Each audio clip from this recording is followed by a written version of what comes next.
Good evening, friends, and welcome to yet another very interesting session with Suresh Kochattil ji. Welcome, Suresh ji. Namaskar, namaskar. Yeah. So, friends, wishing each and every one of you a very happy Pongal, and it's a very special festival, and many other festivals. Coming to the first point, Suresh ji, is that as you know that Rahul Gandhi was seen, being photographed by a travel vlogger in Hanoi, Vietnam, and that was quite amusing. And then this was the picture pictured by this particular travel vlogger. So he was seen in the Hanoi airport.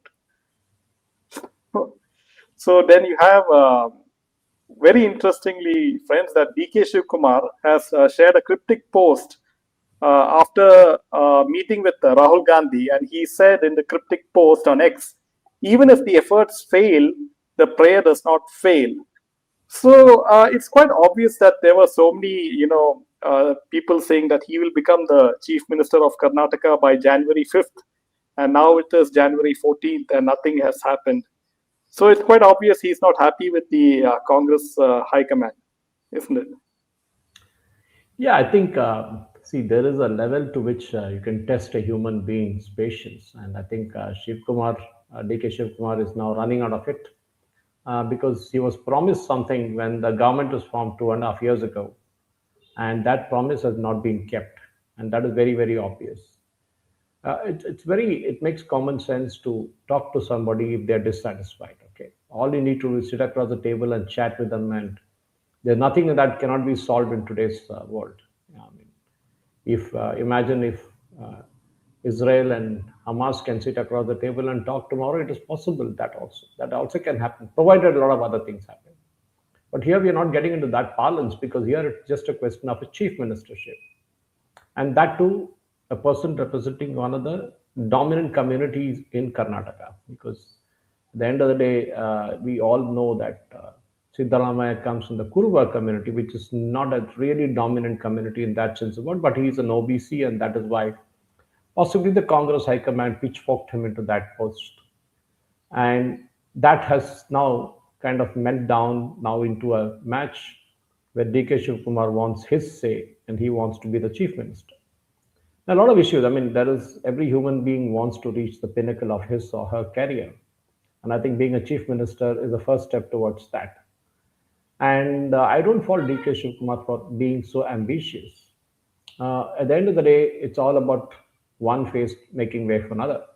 The policies are going to remain the same because the Congress party by itself cannot change any policies at the state level because it's all dictated by the high command, so-called high command, sitting in 10 Janpath or wherever it is, that they will have to tell what needs to be done. So if it's six promises, it is six promises. It is not five promises. So that is how it is done. So DK Shivkumar knows that very well. But I mean, if you compare that with the situation, say, in Telangana, where a rank outsider, Revant Reddy, who has an ABVP background, uh, was in the TDP and then moved into the Congress and then became the chief minister. I mean, there are people in that party in Telangana who have been there with the party for the last 30, 40 years.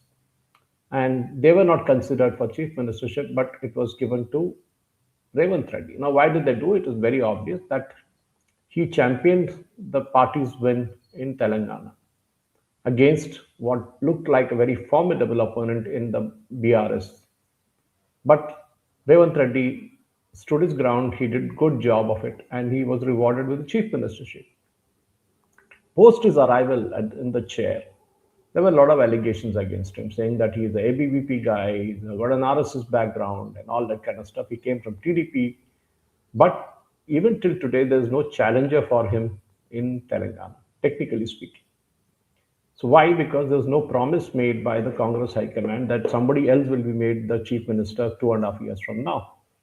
Obviously, at that point in time, it was done to basically placate DK Shiv Kumar and this community, and that is why it was done. Now it's time to pay back time, and that he wants that post, and he should be given, in my opinion, because he's a far smarter communicator. He is the ATM of Congress in Karnataka. They know that the money comes from him, and obviously they won't let it go, that kind of opportunity.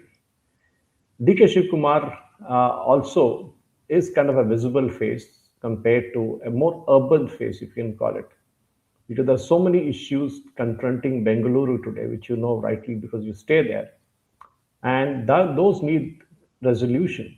And a person like him who can communicate well in English can obviously talk to the urban audience. Jaydev, I'll give you a comparison with Hyderabad. We have very similar kind of electronic city. We have high tech city. Now there are a lot of issues in that side of the town. But what happens is that there is an MP from that area who belongs to the BJP, Konda Vishweshwar Reddy, who represents Chevella, under which the major part of the high tech city comes in. And then you have a chief minister who is from the opposite party, the Congress party. Nothing has stopped. That's the best part. Whatever Chandrababu Naidu started way back, which Rajshekhar Reddy continued, which Rosaya continued, with Kiran Kumar Reddy continued, with Chandrasekhar Rao continued, continues till this day.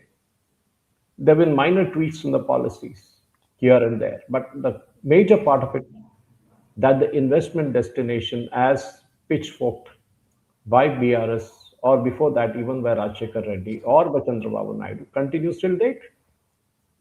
The Telangana team is now traveling to Davos.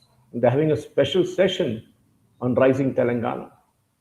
Now, my question was when I worked in Bangalore way back in the 1889, 88, 89, 1991, 92, Bangalore was the place to go for any IT company. And then later on, when I moved to Hyderabad, I saw that Hyderabad getting the similar kind of recognition with Microsoft setting up its second development center outside US in Hyderabad. And then rest is history. Today, the main problem is the urban audience. So, an urban audience like what you have in Telangana, for example, if you really look at it that way, there are 35 to 40 to 50 constituencies that abut around Hyderabad. Something very similar in Bengaluru, I guess. These are very crucial constituencies. The rural constituencies are kind of fiefdoms of the individual leaders, but in the urban constituencies, it is the urban voter who is very apathetic to what is happening. You see that in South Mumbai, where the voting percentage is pathetic. The same thing happens in the Serlingampalli constituency, which is a part of the high-tech city in Hyderabad, or for that matter, any urban agglomeration across the country. The voting is pathetic. And the reason for that is this, that the administrators don't pay heed to the urban audience because they know that they can bribe the slum dwellers and others in the urban areas to vote for them, and they will get the vote. And the urban guys will sit in the drawing rooms, in the living rooms, and talk about how bad the traffic is, how bad the drainage is, and nothing happens. The drinking water is pathetic. But they will not go out and vote. And even if they try to vote, they'll find their names are not there because they never bother to check. This has to reduce, and I think DK Shivkumar has the right opportunity to bring back Bengaluru to the days of glory, which Siddaramaiah has not been able to do, which Revant Reddy has been very successful in doing in Hyderabad. And that is the most important thing. I think imagery matters at the end of the day, and I think DK Shivkumar knows how to play that game well. Yeah, but how many MLAs does he have to support him? Is the question. Yeah, the question is also how many does Siddaramaiah have? Yeah, That is also a question, there are many cases in Congress, where the leader has only one follower and still he managed to become the CM. So it's good some way that why Rajiv Chandrasekhar was made the BJP chief in Kerala was because he doesn't have any groupism there. Or why D. Ramchandra Rao was made the BJP chief in Telangana was because he doesn't represent any group. The parties are also trying to show that an individual nominated by the High Command will carry the weight because who will defy Rahul Gandhi's diktat? Even if Rahul Gandhi puts a non entity there tomorrow, nobody can question him. Nobody can question his authority. Even KC Venugopal said, Rahul Gandhi said, so we do it.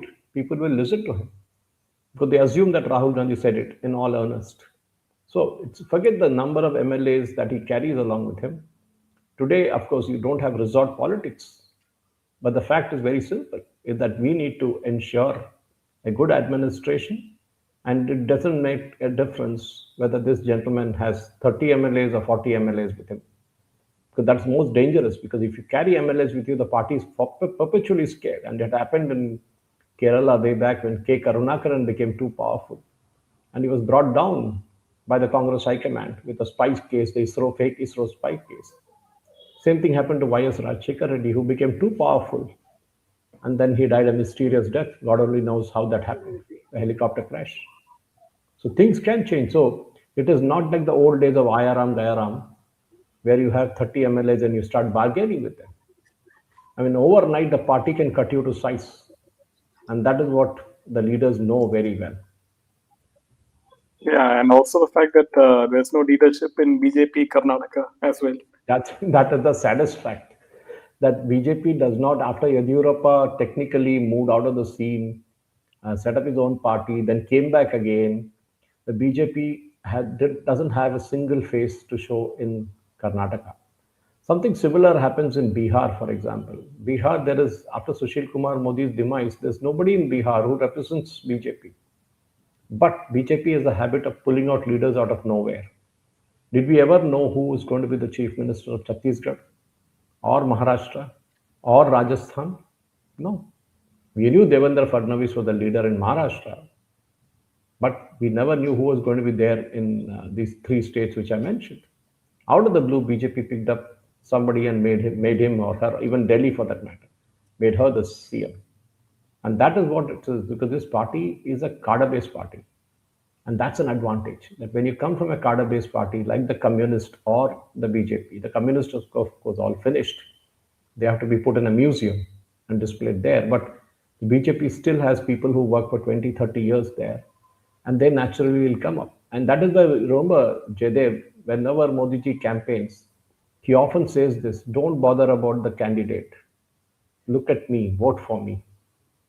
I will take care of the rest. And that is what matters. Even in a Trivandrum municipal corporation, which BJP is now one and the mayor VV Rajesh has taken over, Modi ji is giving special emphasis.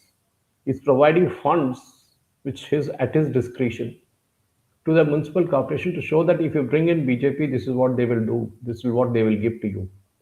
And that is very important. I think Karnataka BJP needs a leader who can lead, not necessarily to become the CM, but at least to lead the party. There is a charismatic figure that is needed. And BJP in Karnataka doesn't have that. They never had it. Congress had it in excess, or other parties also, for that matter, Janata Party also. Devrajars, Ramakrishna Hegde, you name it. There were stalwarts in the party. But then those days are gone. Today, BJP is struggling to find leaders who can stay out of controversy or at least present a good professional face to become a CM. Yeah. So coming to the next point, Suresh, is that National Security Advisor Ajit Doval, he openly said that he does not use a mobile phone or the internet for his daily work. So this was an inaugural session of the Viksit Bharat Young Leaders Dialogue 2026, and this is what he had to say. So, Ajit Doval, clearly sending out a message by this to all the anti-India elements, isn't it? I think it's also he was addressing a very young audience. Remember that day? It was a young audience of very young kids who were there in the hall at Bharat Mandapam. And what he said made a lot of sense. He didn't say that he doesn't use a phone. He said, whenever I need to call my family or somebody else, I have a system to do it. We all know that the Prime Minister's office and his close aides always use the R8 exchange to make calls. And those are highly crypted. And these are all been there from the days when mobile phone did not even make its appearance. And that is why. So his possibly his way of saying it, that I don't use the internet or I don't use the mobile phone. But obviously his team does it, and they do it very well. We all know that. And whether it is the NTRO or whoever does the job, they do it pretty well. Ajit Doval ji basically spoke about leadership. He spoke about the risk-taking ability, the concept of being successful, and with it, he brought in this element that he doesn't use a mobile phone. Doesn't mean that he didn't say that nobody should use it. He didn't say that. He was just emphasizing on the aspect of national security. That today anybody can tap anybody's phone, and we've seen that It happens, a government fell because of that. The Chandrasekhar government fell because Rajiv Gandhi put some policemen outside his house, and that is Chandrasekhar put some policemen outside Rajiv Gandhi's house, and gone. The government was gone the next day. So that is how things move here. I mean, we also saw that with General VK Singh, and allegedly that he put a listening post outside the defense minister's house. That is again one more allegation, which, of course, we never saw the light of the day after that. But the fact of the matter is that Ajit Doval ji is a very enigmatic personality. A Gharwali, a northerner from the mountains, who served as a Kerala cadre IPS officer and then was pitchforked into the national scene and has done Dhurandhar or two, twice, once in China and once in Pakistan. And I think we owe a lot to Mr. Ajit Doval. And when I watched that speech, and what I really admired about him was his capability to hold attention of even a 15-year-old. And here was a man who's in his 70s, 80s, I think so now, 70s, and he was speaking with the confidence that youngsters of today will get motivated. And I think that was a very important thing. The fact doesn't make a difference whether he uses a mobile phone or doesn't use a mobile phone. But the fact of the matter is that Ajit Doval as a person that day was very, very enigmatic. He was talking about technology and how technology can be used and can be misused.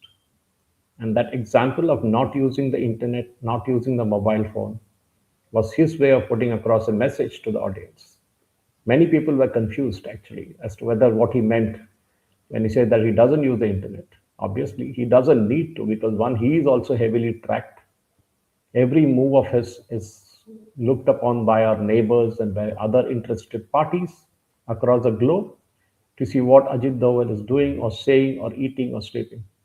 And that is what they want to know from him. Super spy, not necessarily a James Bond, but somebody in that right parlance of the word. So I think there are a lot of lessons to learn from him. I mean, I know that I had a relative of mine who was in the IB, who served in the Northeast. He ran a tea shop. I mean, till he retired, he didn't tell us that he was running a tea shop in the Northeast, and he was actually an IB man, because running a tea shop, he could keep an eye on everything that was happening there.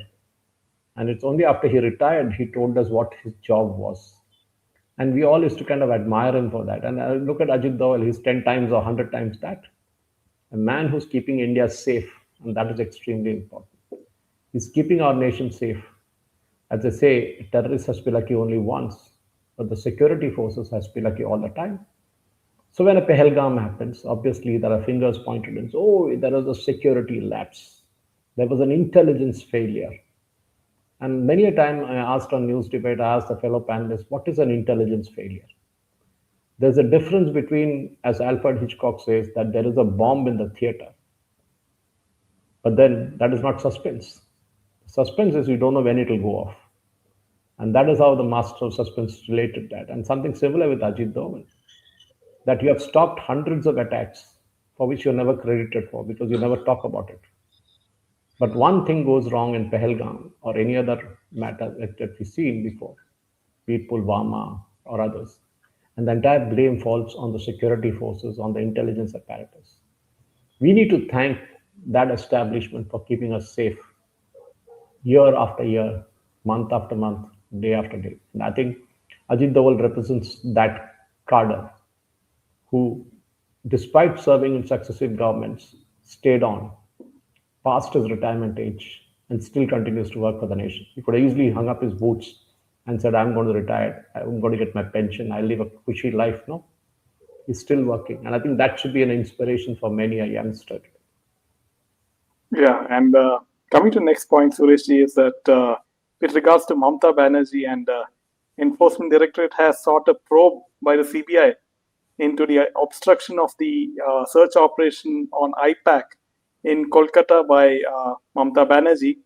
And so we all saw the drama which unfolded. She taking the files. What is in the files is, seems to be very, very crucial for her. So, how do you see this whole drama? I think as a constitutional head of state, Jaydev, people need to be careful about what they do. Mamta Banerjee has this streak of rebellion in her, which we saw earlier in Mayawati too, that for anything and everything she'll hit the streets. And it has become predictable now. She has a crowd around her, she has a lot of women around her when she walks. And she walks on that particular street. Every time there is a problem, she accuses somebody, mostly BJP, mostly Modi, mostly Amit Shah. Now, in this case, it's very clear. The raid was linked to a 2020 case of a coal scam involving a certain gentleman, Manching, who is alleged to have swindled about 2,250 crores worth of coal from the eastern coal fields in West Bengal. The story starts from there. It has gone through multiple iterations. The CBI, of course, took up the case, and because the Enforcement Directorate cannot act on its own, it needs an FIR filed by somebody before it takes up a case. So EC cannot file an FIR by themselves. They have something called ECIR, which is kind of an equivalent for FIR, but is not accepted by the courts. Some courts have accepted, some have not. So obviously, the Enforcement Directorate has a role to play. Now, if the DG of police, the chief secretary, and the Calcutta police commissioner land up in a place where there's a raid going on and try and intimidate them, and then the chief minister walks in, snatches files, snatches hard disk, and walks out. Which nation are we living? Are we living in a banana republic? Why the enforcement directorate, right or wrong, you can go to the court and challenge that, but they have a right to seize, they have a right to raid. You're taking away that constitutional right by threatening to file cases against ED officials and CISF guards. The same thing happened in Kerala, by the way, Jaydev, when a certain number of Pinarayi Vijayan's associates were raided. The Pinarayi Vijayan government filed a case against the ED for trespass. And the Kerala government came down very hard on the Pinarayi Vijayan government and told them that, look, do your job, let them do their job. And that is what the most important thing. Today, Mamta Banerjee is flustered because of one of the SIR. She keeps making accusations left, right, and center against the Election Commission. Till date, only 3 people whose names are missing from the 54 lakh people who have been removed from the rolls were filed by the Trinamool Congress. Just 3 people, 3 voters. What happened to the rest of the 54 lakh people? No news. So if you're alleging that the names have been removed, as the Supreme Court said in the Bihar SIR case, you file an application. You file an affidavit before the respective BLO, and the process goes on. You'll be called for a hearing, and then rest of it's correct. All the kind of Amrita said, oh, Bengali pride. This gentleman wrote in his application, whether he wrote it or somebody else wrote it for him, God only knows, that he is younger than his mother. Obviously, he has to be called in for a hearing. How can you say that you are younger than your mother? And that is what it is. And we even saw in many cases, like the Vice Admiral's case in Goa, where the things have got mixed up. They mixed up the details. That is what happened. People, when they file the form, sometimes they overlook such small things. But somebody who's younger than his mother needs to be called for a hearing and ask, boss, please tell us what is the case here now. Submit additional documents to show that you are, that your mother is younger than you. No, sorry, it is not. Your mother is not younger than you. You are a kid. You are a son of that mother. So naturally, you are younger than her. So this is the confusion that has arisen in case of Amrita and just others also. If Mamta Banerjee's party and Abhishek Banerjee and others feel aggrieved that the number of voters have been removed, number of women have been removed, they have every right to go and present their viewpoint before the BLOs. The Supreme Court in case of Bihar, remember, had even arranged for local help at the district magistrate level, where they had paralegals sitting there to help these people file the form. Hardly a dozen people turned up. That shows the true fact that our voter base was rigged, that the actual number of voters will come down by 15 crores across the nation. And Jaydev, mark my word, the next census that is about to happen, about to start, which will conclude in 2027, will show that India's population is around 125 crores, not 140. Because we never removed those people who died or who permanently migrated out of India or other places. and all these things that you're seeing in each state, 50, and in Uttar Pradesh, 3 crores. So if you add all that up, all the 28 states and union territories, you will find close to 12 to 14 crore people being removed from the system. And that will also show up, hopefully, in the census too. So if Mamta Banerjee has an issue, she feels that women have been removed, please go ahead, do it. She knows the process. But then she wants to make the allegation. Because there is a progeny mapping that is there. You have to prove that your parents were there, or the other ways of doing it, including your relatives' names. But she is not willing. She is only making allegations. Rahul Gandhi did the same thing of vote chori, and people took him. After some time, people got bored of his theory of vote chori because you are not willing to go to the legal part of it. All the election commission asked Rahul Gandhi was file an affidavit, but he will not, because once you file an affidavit, you're signing saying this is all I said is true. And if you're caught, which he would have been, then he would have cut a very sorry figure. We saw that in case of Rafael, where he had to go and apologize in the Supreme Court. Numerous times he's apologized in numerous courts for various things, right from Savarkar to RSS. And this is the same thing with Mamta Banerjee. And I mean, ironically, the CPM in Congress are opposing it. At least the CPM is doing it openly. They're saying what she does is all fake stuff. The Congress still doesn't have the guts to say that, but at least she is doing it, and that is the most important thing, that the CPM is calling the bluff of Mamta Banerjee because it's a common enemy for them, and that is what it is. And I think this lady is really lost it. She is a CM. She needs to show that credibility of a CM. She needs to show that respect that needs to be given by a CM to the law enforcement authorities.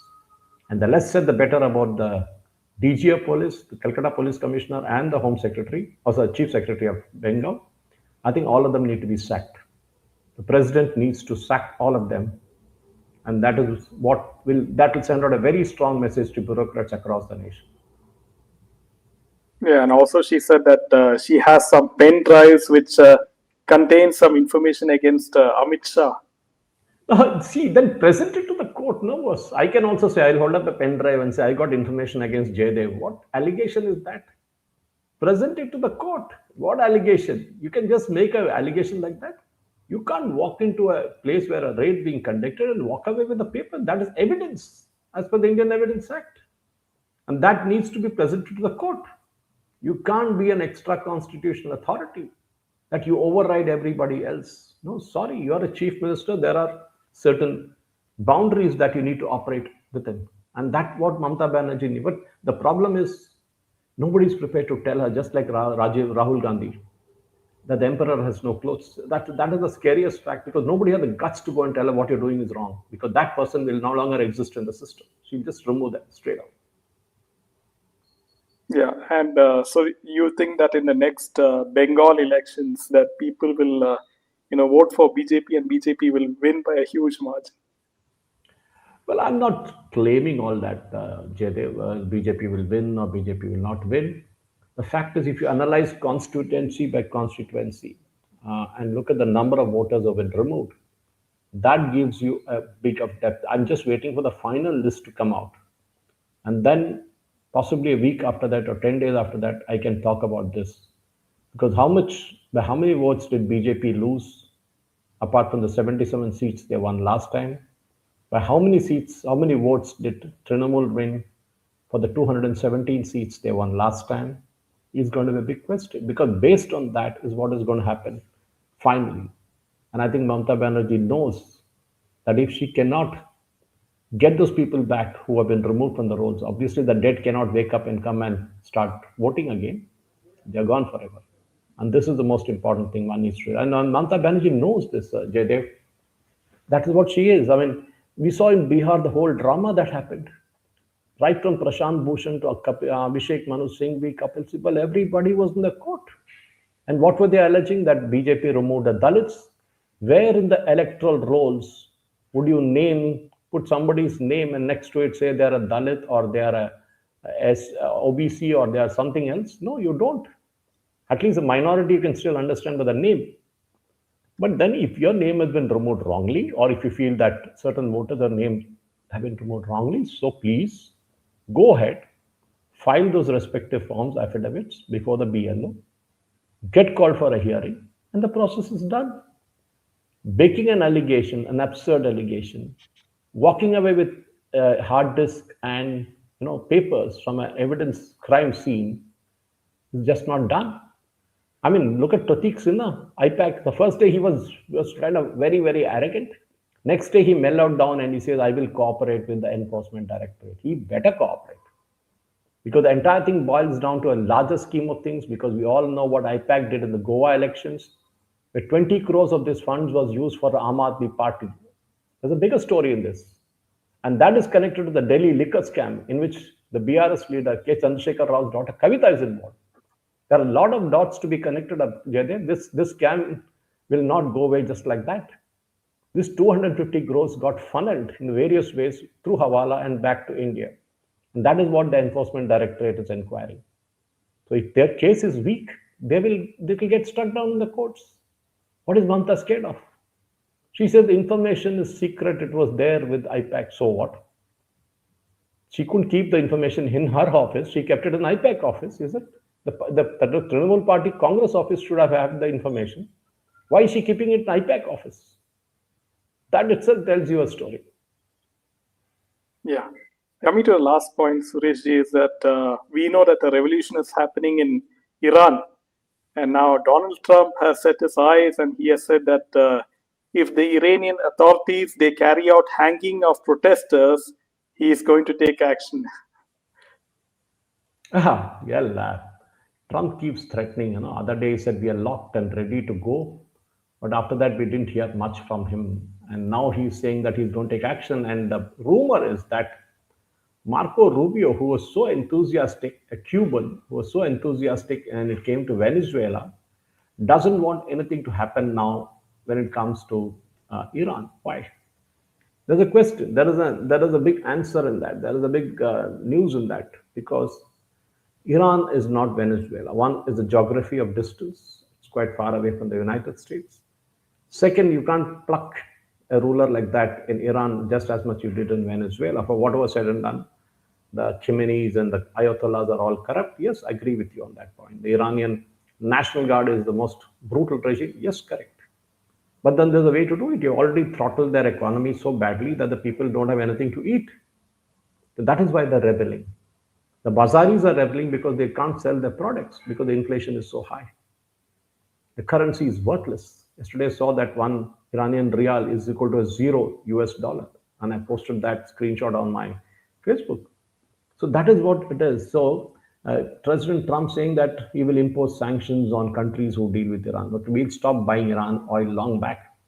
The only thing that we have is the Shabar port right now. And that also we have a waiver from the US till 2026. So we can continue doing business with that.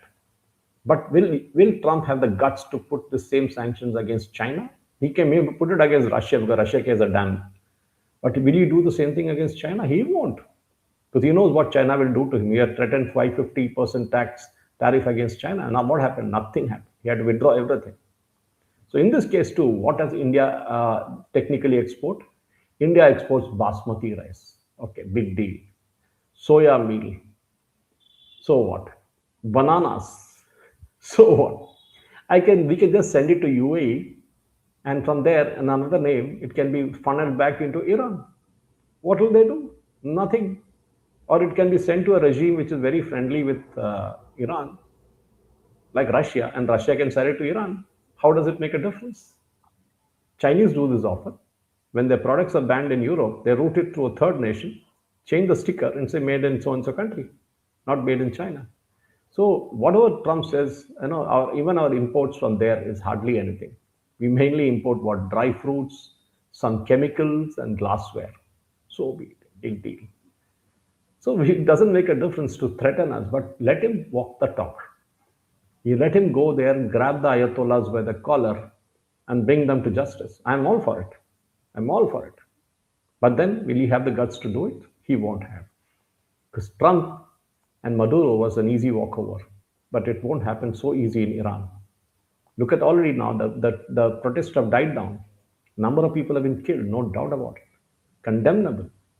But then why is US waiting and waiting and waiting without taking an action? And he says, it's all the change is on its way. as if it's like a weather pattern. Cyclone is coming, it's on the way. Action has to be taken immediately. That is the most important. Whether Trump will do it or not tomorrow, I may be wrong. He may prove me wrong. I'm more than happy. But then he has to do it. He has to walk the talk. Locked and ready. So fire now. Yeah, same thing about Greenland as well, isn't it? That is another joke. Anyway, tomorrow I won't be surprised if he goes after Australia and says, "Hey, I need Australia too." You know? And he kept saying that Yeah, it's just because somebody landed there doesn't make it their country. And I was wondering, where's Christopher Columbus now? America has to give back the territory to Red Indians because they ultimately landed up from somewhere. So the original people of America, the United States of America, need to get back the land because according to Trump, that is the logic. yeah. That was a wonderful session, Sureshji, and we'll see you again next week. Thanks for coming again. Thank you. Jai Shri Ram. Jai Hind and Jai Shri